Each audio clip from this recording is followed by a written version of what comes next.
him be the focus. So that's been one very major aspect of ministry.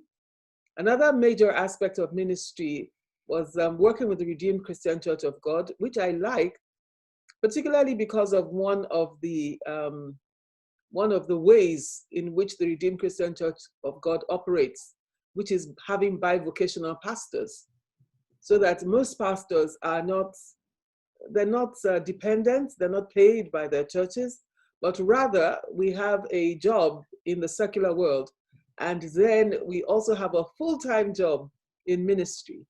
I think that is a good way to go because it allows us to understand the situations of the people that we're ministering to, the people that we're shepherding, so that we're not coming from a line, we're not coming from a situation that's entirely different than their own. You know, just like Jesus came to earth and lived as a man and was tempted in all points as we are, we also are in the secular world tempted in all points as the members of our congregation are. Yeah. With the way you explain this, now I know you have been in the ministry for quite a while, and with your ministry from since you started with your husband and up to this moment, are there challenges that you've seen? People want to be in the ministry, but the challenges that they face in that ministry cannot is so enormous. So how have you been able to cope with the challenges, right from the time you started? Thank you. Another very interesting and very penetrating question, because especially as a woman, ministry is very good. Amen. Because you have to deal with all the aspects of being not just a wife, which is one role, but also being pastor's wife, which is another role entirely, completely different. And then being a mother, and someone like me being a sister, I'm the first of 6 people, 6 grown-ups, but still, it's still, even at this stage, it's still a responsibility to the glory of God. And of course, at the time, I was a daughter to my parents, so many responsibilities on all sides, not to talk of work, and then ministry itself as well. So the solution has always been to walk with God one day at a time. Walking with God and one day at a time, those two things together have made one able to walk through the valley of the shadow of death.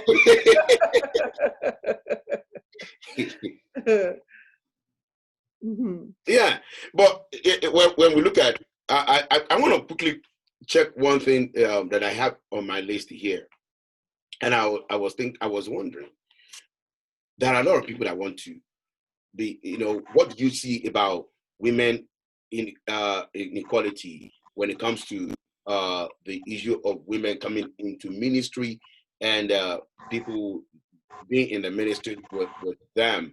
So what do you see with the women inequality? Some people will say, I don't want to be, God has called my husband. You think, I'm only to support. What do you see in that? See to that, man. I believe that in Christ, there's neither male nor female.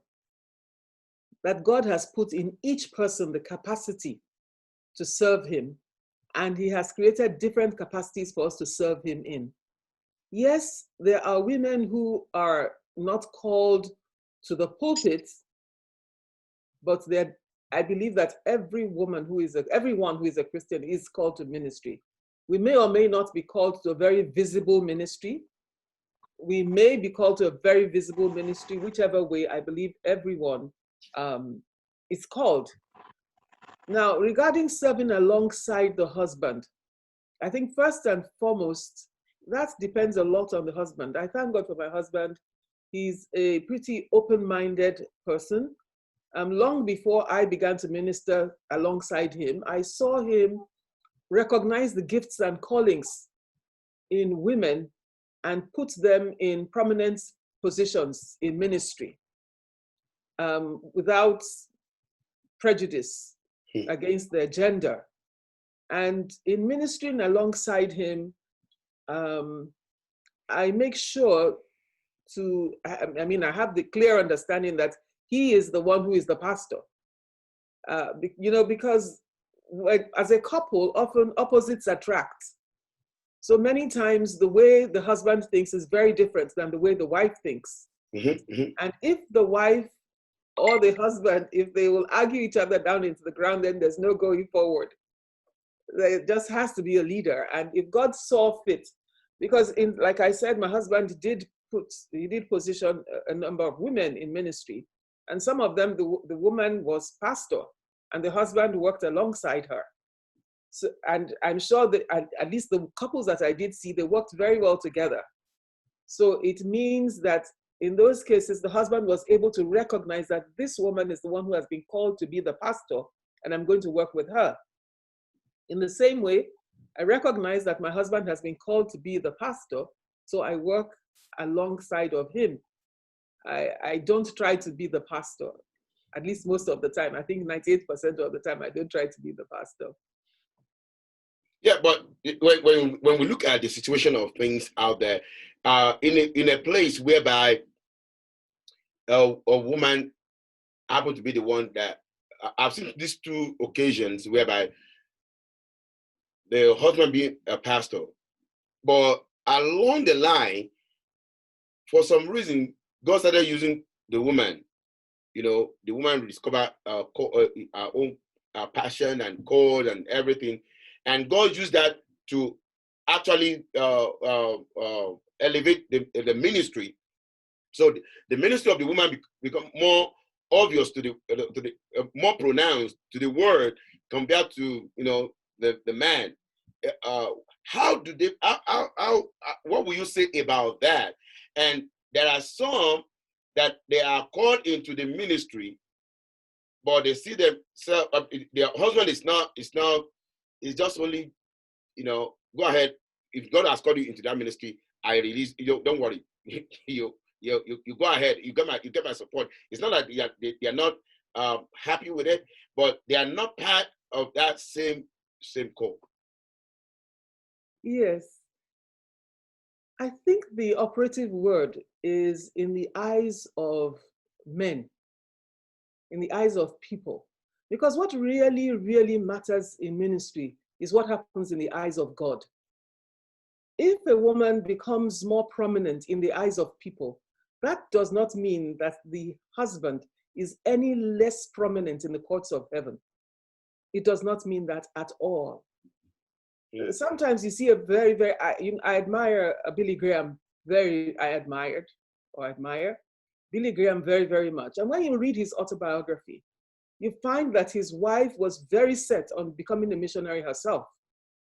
But she chose to put her dreams down. And she stayed in their home out in North Carolina while he went all over the world. Now his success in the courts of, in the eyes of people, he was a great man of God, well known all over the world. Presidents knew him and so on and so forth. And she was hardly known. But in the courts of heaven, where it really, really matters, and it will matter eternally, for all we know, she might be the one whose prayers, yes, he had praying partners, but she might be the bedrock, the one whose prayers were propelling him to keeping, and you know, did he ever have any, because most men of God have some problem or other, some dust up and so on. Maybe he had one small thing about saying something that he shouldn't have said about blacks or something, I don't remember. But there was hardly anything. So it could well be her prayers that really kept him in the paths of righteousness for the sake of the name of Christ. So in the courts of heaven, her mansion could well be much bigger than his own mansion. And where a man decides, well, it's the woman that has the calling, and he's able to recognize that, and he has what it takes, because not everybody has what it takes. There's a required level of self-confidence. A man has to be confident in himself to say, you go ahead. God has given you the calling. I'm good with that. You go do what you need to do. I will support you all the way. It takes something to, especially males, it takes something to sit back and not compete, because I believe that most males are, it's just a part of their making, of their makeup, to compete. So to want to come out and prove I can do it just as well as she can. But if a man has it in himself and he has that self-confidence and that ability to simply support his wife, I think it's a very good thing. Again, all we are seeing is what we see with our own eyes. We do not know how heaven, which is, I underline that 1,000 times, that the place where all of these things really matter is in the courts of heaven, because that's where it's going to matter forever. Yeah, but when we look at it, this word that people are at some point in time being prejudiced in some words, in ways whereby it says, where how will I attend a church being pastored by a woman, when even when Bible says you should not, women should be silenced, even though it was said by Paul, not said women should be silenced in the church. But as for me, I realized even in Jesus' ministry, women were still more prominent in that same ministry. But the way the world we are in, kind of it's kind of a little bit hard for some to actually not just only to embrace women being in the leadership role. Why is it like that? Even in the political system too as well, not just only in the ministry, but around the world, so it's like it's more challenging when you have a woman being in the leadership role. So what will you say about that? Well, I think that civilization makes a difference, first and foremost, because that attitude you will probably find more in the less civilized nations of the world. And as civilization rolls in, I believe that those attitudes gradually change as we come to recognize that people are equal.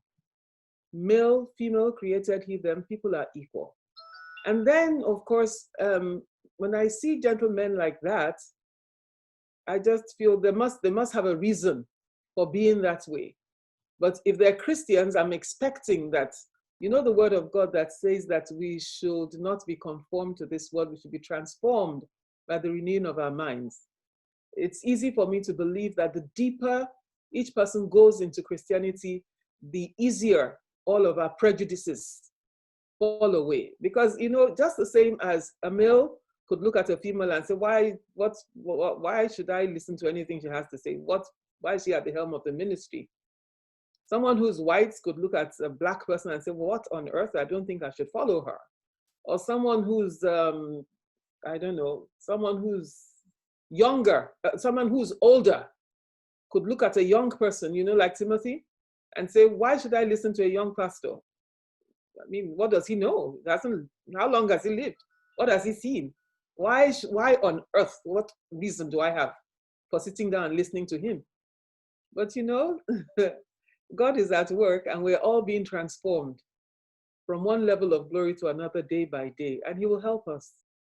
Yeah. Now, when you look at from your own experience, man, I want us to look at this. In most times when there is people comes to church and they look at this, somebody said, pastors says, pastor, we pastor is not just only for this family alone. It's also with the church, with church members, that we share with the women, the pastor's wife share the pastor with everybody in the church. I've come to realize there are times when the church member try to rub shoulders with pastor's wife, and sometimes it becomes Competition. Competition. How do you solve that issue? What do you see? Has it ever happened to you? Or in some cases where you have seen that happened, what kind of solution have you you provided in solving that kind of problems? Or what will you say to people that are going through it already? First and foremost, if a person is a pastor's wife, the person is the pastor's wife. There's nobody else in the congregation that is the pastor's wife. So the person has that confidence in herself that she is recognized in the courts of heaven as the wife of the pastor. Secondly, the attitude of the husband matters a whole lot. Because even as a pastor who sees himself not as husband, but as father, as shepherd to the congregation, once the man himself is able to see his role as that of a father, as a shepherd to the whole congregation, the threats, the problems, they are much reduced. If, however, the pastor himself sees himself as a husband of every woman who is in the congregation, young and old, of course, everything is just heading for trouble. And then thirdly, for the pastor's wife herself, it is true that, yes, some women, try to behave as if, oh, pastor likes me more than he likes you. You just happen to be the pastor's wife. It's an illusion. It's an illusion. The person can think that all they like. The world is a free place. We're all free to think anything we like in our minds, right? So it's okay if that's what the person thinks good for them. But a lot depends on the husband himself, a lot. Because if the husband sees himself as a father and a shepherd, he's a lot less likely. There's a lot less likely infighting, hidden innuendos, all sorts of things that don't even belong in the body of Christ. There's a lot less likelihood that it will happen. A lot less.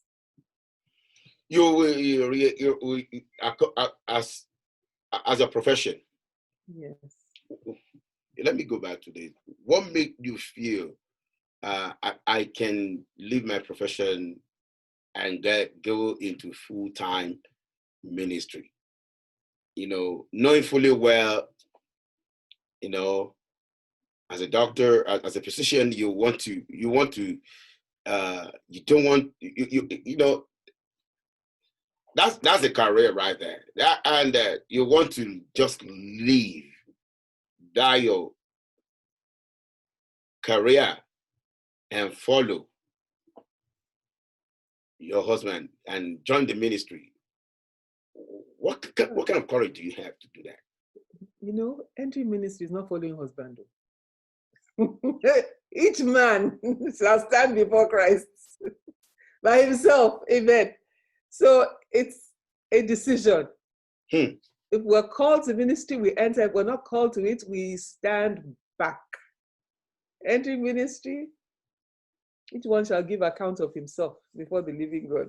So it's not a follow at all. At all. There's no following husband. As a matter of, I'm called. So you are called into the ministry. Yes. So how did you solve that? How did you just leave? I didn't just leave. When I came to this country. Okay, I'll just go back and okay. Because from the moment I got born again, I knew I was called into ministry, and I knew I was called into ministry, and I told God at the time, I said, I don't want to work full time because the pictures, the people I saw, I was in the Anglican church at the time, and I said, I do not want to work full time in ministry. I want to work so that I can experience what people are experiencing and at the same time shepherd them. Mm-hmm. So I didn't want, I discussed that with God from the get-go. And then I discussed, excuse me, I actually silenced this. I discussed this with God from the very beginning.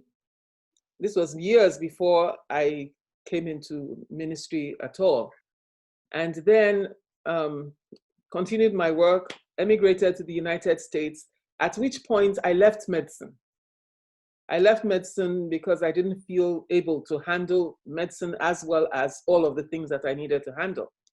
But I did go back to school so that I could be equipped and so on and so forth.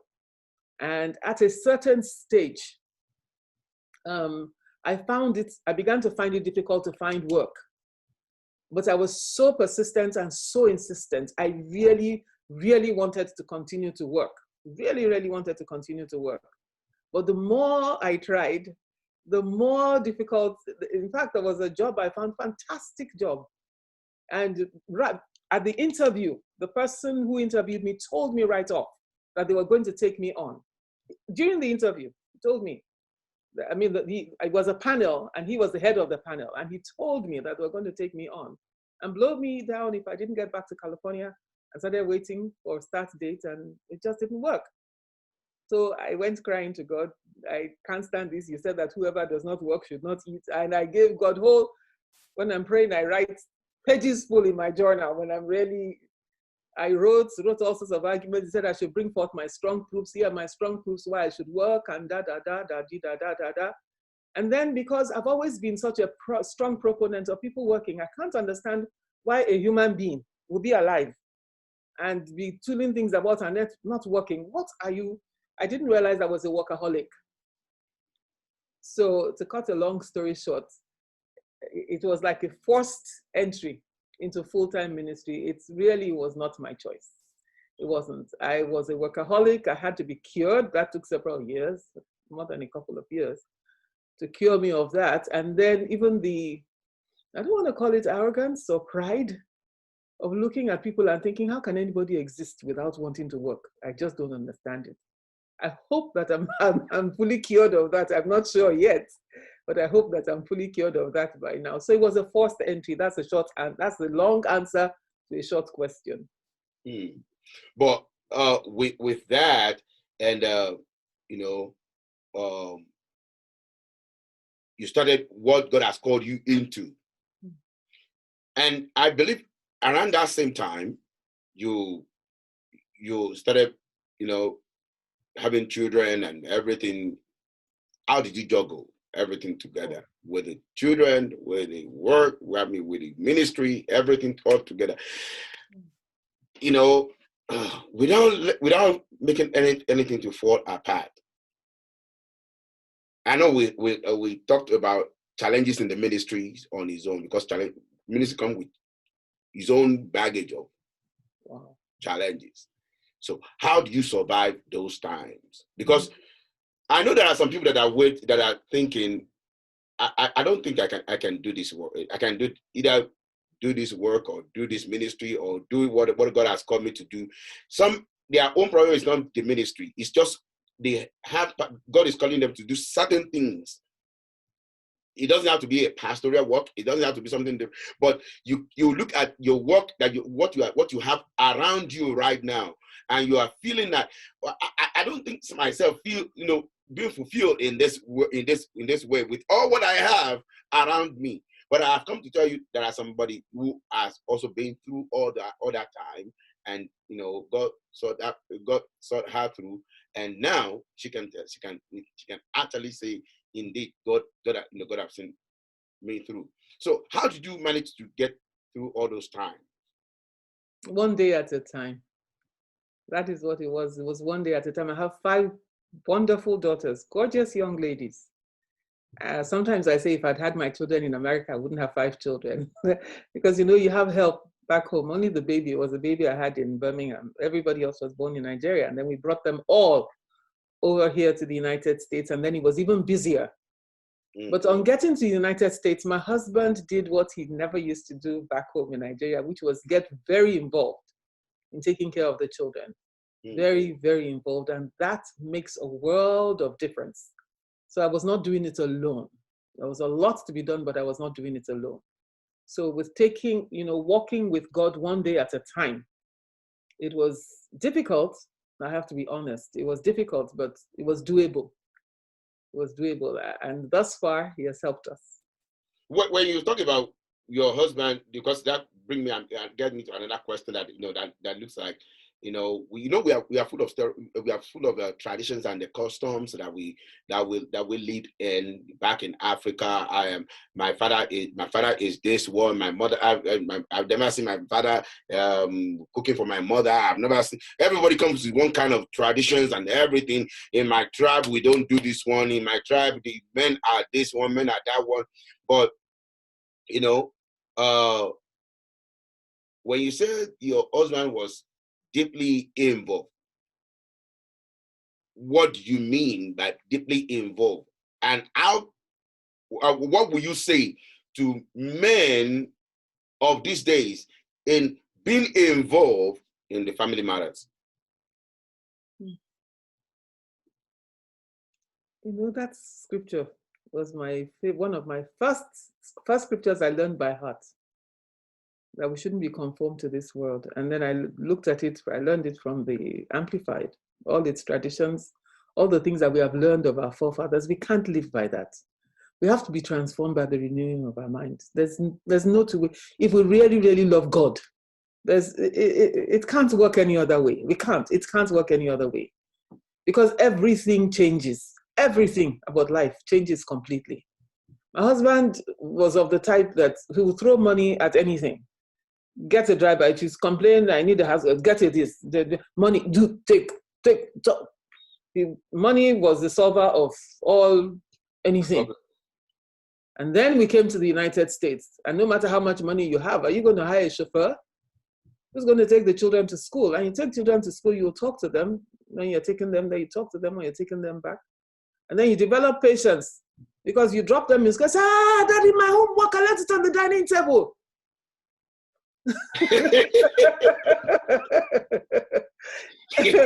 Develop patience quick, and you learn to be more involved with them.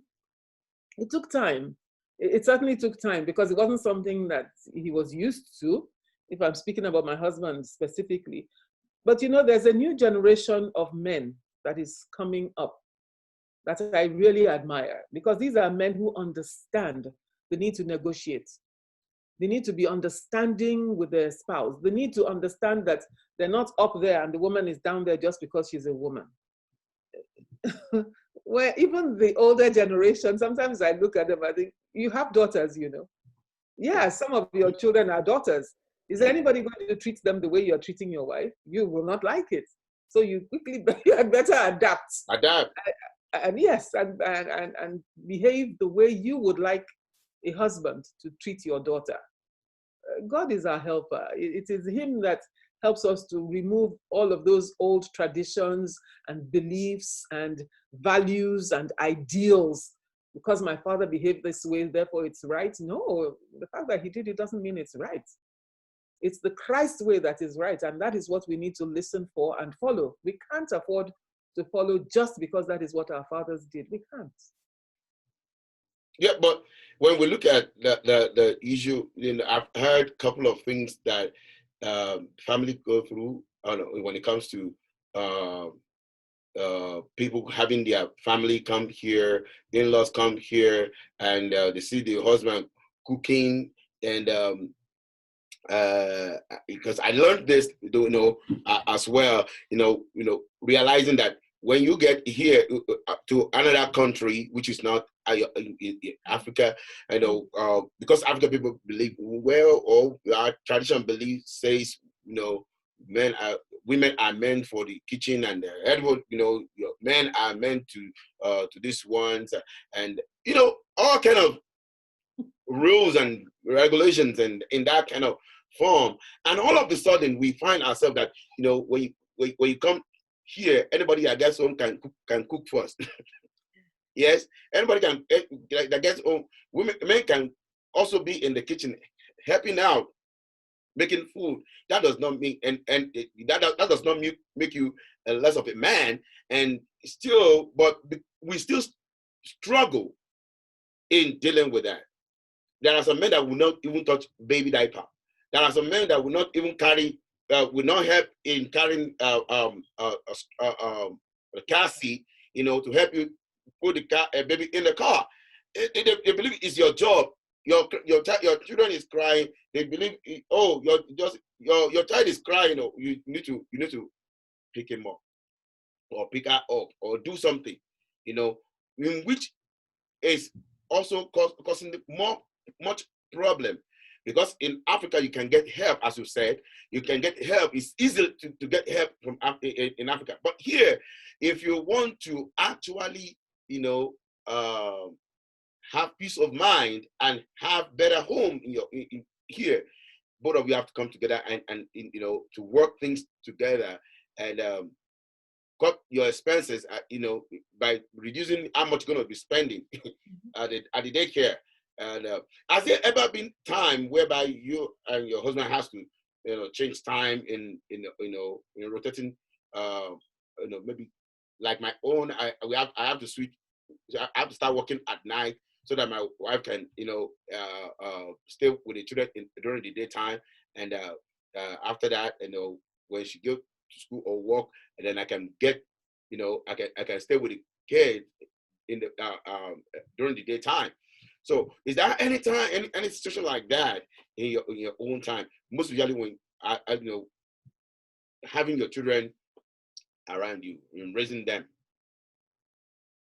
I appreciate the picture that you have painted, that of considering each other enough to Yes. be able to make sure that your schedules mesh. Yes.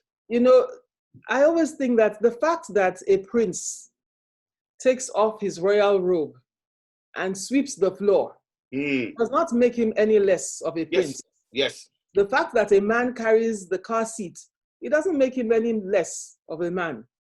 A few days ago, we were reading, the washing of the feet. And we saw how Jesus, he removed his robe, he gathered himself with the towel. And when he was done, he put his robe back and he sat down. He said, "You call me Lord and Master, that is who I am." It's a matter of confidence in yourself. You know who you are. The fact that you are doing this does not make you any less. And it doesn't mean that your wife will respect you any less. In fact, your wife will come to respect you more and love you more when you do these things, because then you open a place in her heart that could never be opened by any other thing than what you are doing to help. Love is an action.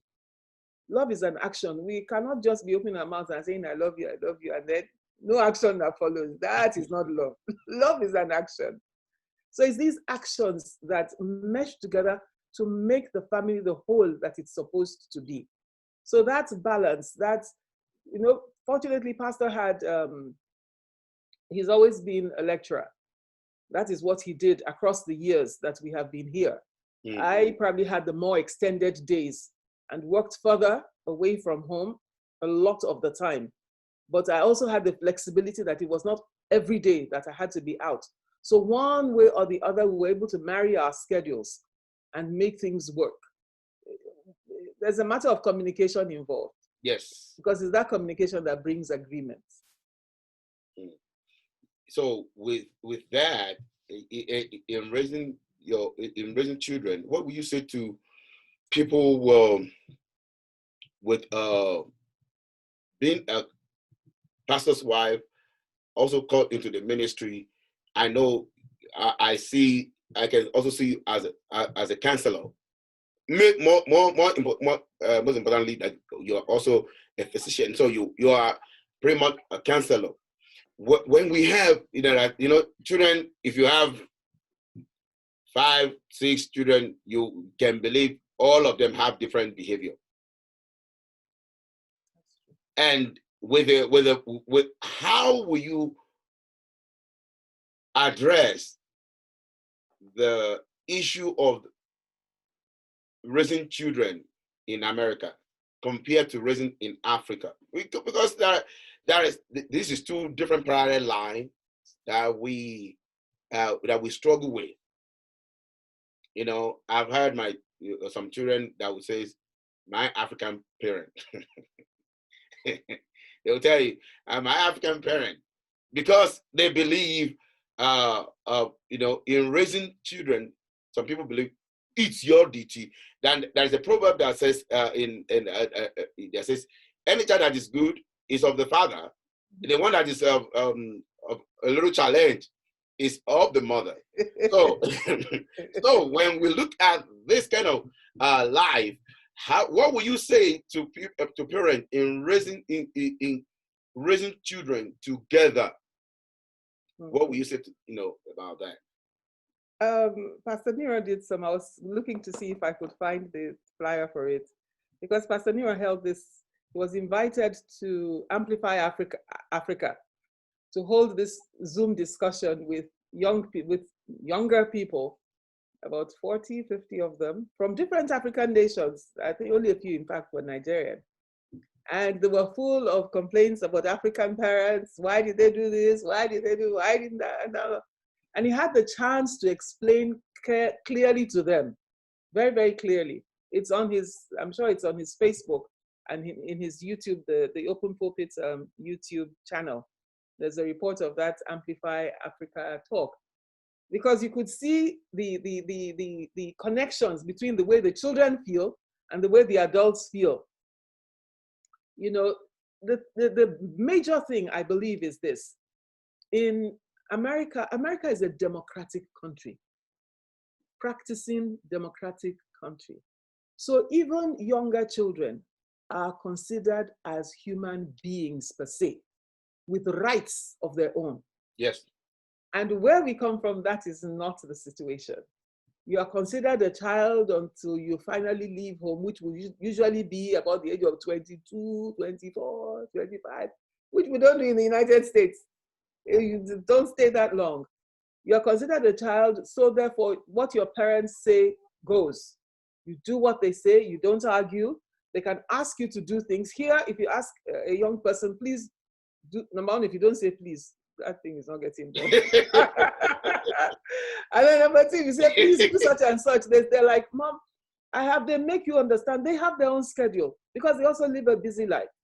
So they have their own plan. So if you want them to do something, you have to tell them ahead, which back home, you just say, I need you to do such and such, and it gets done. So it's that recognition. That is I think that is the center point of everything. Recognizing our children as individuals, not as a part of ourselves, that until they've grown up and they've left home, they're still a part of ourselves, that we can make them do this or tell them to do that. No, not in these United States. Each one, young as they are, they're individuals and we have to treat them as such. It's a learning process. It's a learning process. Because I remember I think sometimes like early this year or last year, I gave my children a kind of a debate to a topic to debate on. So I gave them, what do you see about corporal punishment? So so and do you support or do you against? And both of them, I mean, everybody came with even with Bible verses. Somebody, I was blown out that day, and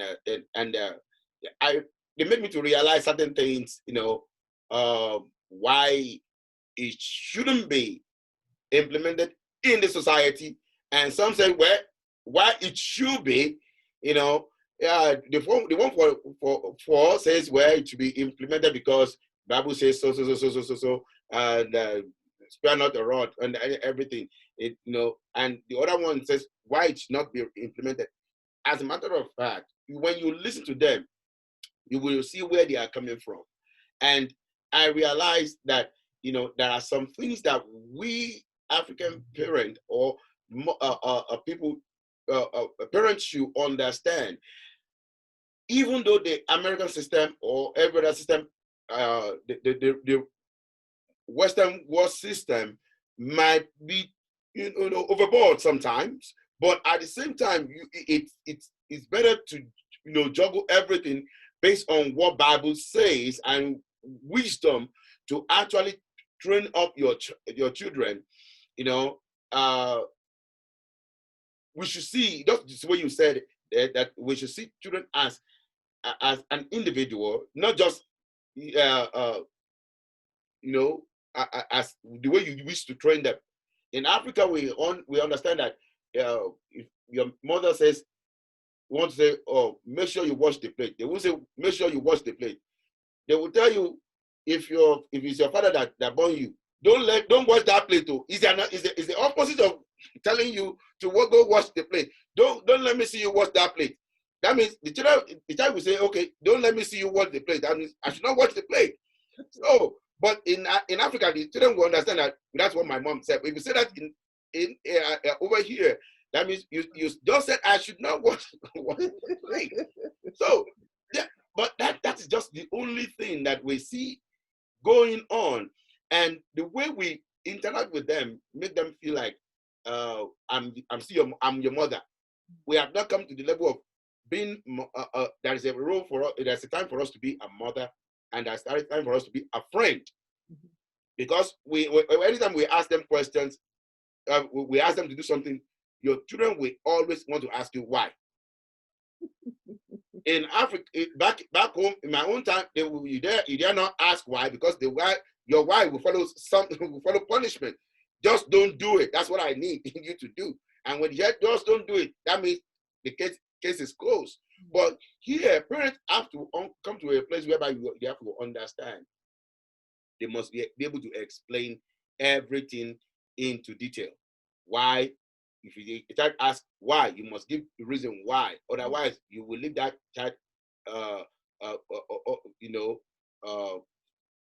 in a place whereby the child is confused or be curious about why, the answer to why.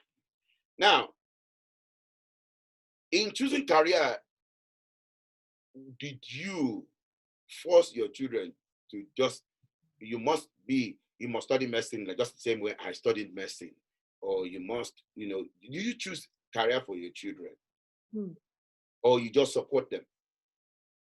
No, let me start from a generation back. Because in my own generation, my father was a doctor, and he made sure I'm a doctor. His first son is a doctor. You see? And the next one, architect. He studied architecture. He's a pastor. He hardly practiced architecture because the call was so strong on his life. He's a pastor. Then the next, a set of twins, lawyer, engineer. He's into IT. And then the baby, by the time he got to the baby and he was telling the baby that the baby had to be an accountant. He's not a baby anymore. I mean, this person is now over 50. He was insisting that he has to be an accountant. All of us turned on him and said, you cannot do that, Daddy. You gave each of us what you wanted us to do, and we did it. Thank God we had the ability. Because sometimes it happens that people insist and they break their children's spirit in the process by insisting that you must do something that you don't even have the capability for. But he was fortunate we did have the capability to do what he asked. So we turned around and said, no, that's not happening. He must choose what he wants. Well, guess what happened? He's an investment banker, not very different from accounting. So to come to this generation, my children, having experienced that with my father, that's why I started from there. We didn't do that with our children. We didn't. We encouraged them to go along with their gifts. We try to recognize their gifts early and work along with the gifts that they had. Although there are things that I wish I had known then more about the opportunities that lie in this United States, because truly we have come to a country that is a land of opportunity, that I wish I had known a number of things that I now know, and I hand over to people in church, young mothers in church, as often as I am able, that make a difference in the lives of our children. I think it's much better to work with their gifts and their talents and their skills and their abilities than try to fit a person an individual into a box that we have created for them. Just before I have one or two questions before I let you go, man. At the beginning of this year, we all know that we had programs and things that we have already highlighted that we want to do this year. Prayerfully, we have done everything, and we make some proclamations and everything. About to start, to start rolling the balls, and we realized pandemic just said everybody has to go back home and just sit back, and you kind of wonder, what am I going to be doing? After my first day, everything. So what am I going to be doing? And everybody was just, this whole thing is going to be over in a month. 2 months passed, 3 months passed, and we are up to now. We are still waiting and hoping that things will change. Mm. But along the line, we find out this could be our new norm. Mm-hmm. So we need to change. We started,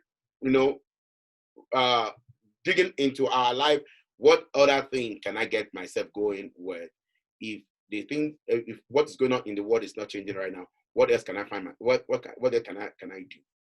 And on my own, I've discovered that's why I'm doing what I'm doing right now, because it came as a result of what happened this year. Now, I want to ask you, man. I believe there are some things that this pandemic has ignited in you, or how it has affected you positively. And if there's any way that you look at it and say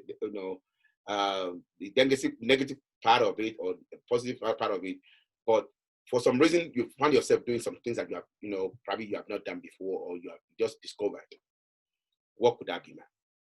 Mm-hmm. Yes, this year 2020, glory be to God.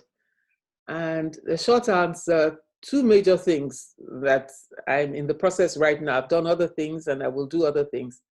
I'm in the process right now.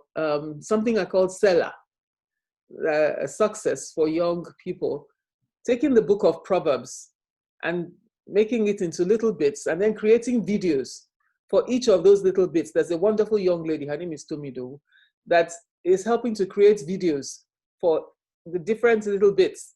I like chopped up the book of Proverbs and got permission from Tyndale House Publishers to use it as is.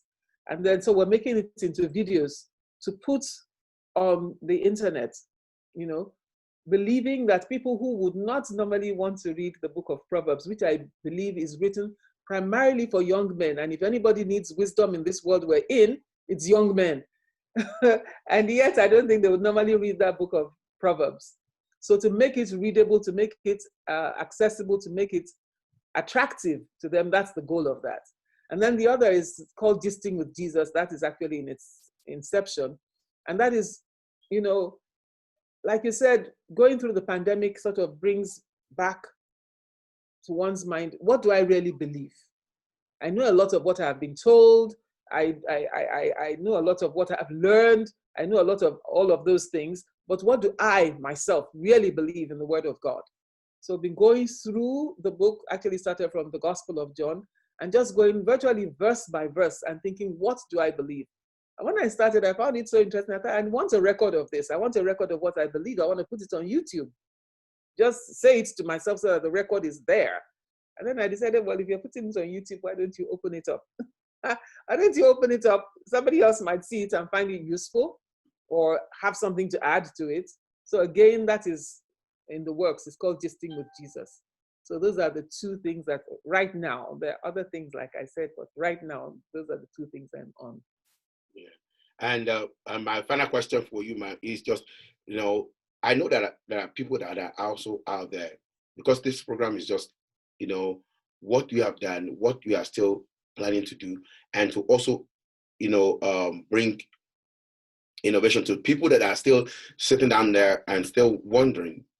I'm yet to discover what I will discover something for myself, because I know this time will not go forever. for everything that has a beginning must surely have an end. But before the whole thing is over, we're all going to come out, when the whole thing is over, we're all going to come out of it and start giving account of what we've done during the season. So what would you say to people that are still hoping to get something done or to rediscover themselves, or people that are discouraged at the moment, because of the situation of things, maybe things are not working well for them, and kind of discouraged, and everybody in general. For all the women watching, what your final word for all the women watching as well, what would that be, ma'am? Okay. So for those wondering what else about this pandemic, where to look, how to look inward, how to move forward, I would say that your vision update, I think, is an excellent place to start. I would actually point them in the wake to go look at the YouTube, what's it called? Your YouTube channel. That's the word I'm looking for. Yes. Your YouTube channel. I would point them to update YouTube channel, because I believe that there are a lot of lessons to be learned from there, and to be an excellent springboard to help to begin thoughts that may not have come before that time. So update, I think, is a wonderful, wonderful vision. And it's one that, would help a lot of people to spring into where we all need to be.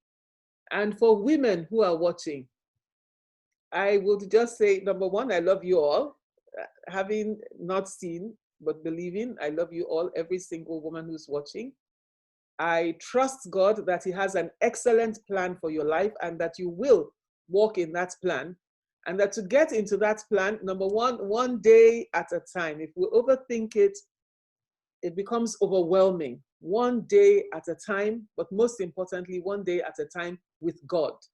He makes all of the difference, all of the difference.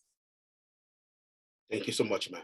I really appreciate your coming today and sharing with the people that are watching at the moment, even the people that will also watch later.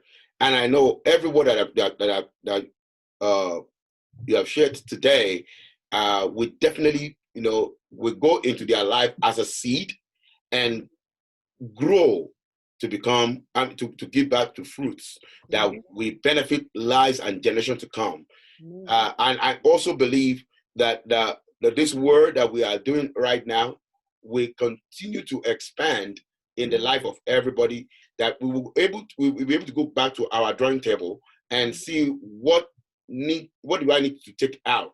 What are the excesses that I have that is not allowing me to move forward? That I need to take them out and do away with them. And what are the things that I need to reshape, and what are the things that I need to break into pieces? Just like God is a potter, we are the clay, and whatever is not good in our lives, He just break them out and just remold us. And what are the things that I need to remold this season and bring out? Somebody said, whenever the fashion designer make mistake, they turn into style. And whenever an artist, make mistake, they can create another script inside script. So you can see that you have a script written already in your life. All what you just need to do is just go back to your script and check again what needs to be corrected in that same script. And remember, it is your product, it's your life, it's your manual, and whatever comes out of it, it's still yours,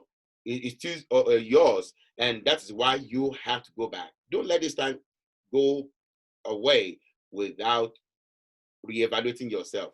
And after you've done all, I would say stand. And because why? That will be your update. That means you have already updated yourself. You can see yourself moving faster. This year, definitely, by the time the whole thing is over, our next year, we're going to be rolling the new year with new innovations and new ideas, new plans and goals. What we have learned this year will definitely give back to fruits and improvement in our life in years to come. In Jesus' mighty name. I want to, for everyone that is watching our guest today, I would be our mother, Pastor Dr. Toyin Fafowora, the pastor, the co-pastor of RCCG, Jesus Embassy in Los Angeles. Thank you so much, ma'am. Thank you so much. We really appreciate your coming, and we are blessed by your words. God bless you, and remain blessed in Jesus' mighty name. Thank you so much. Until I see you again next time, and remain blessed, ma'am. Thank you.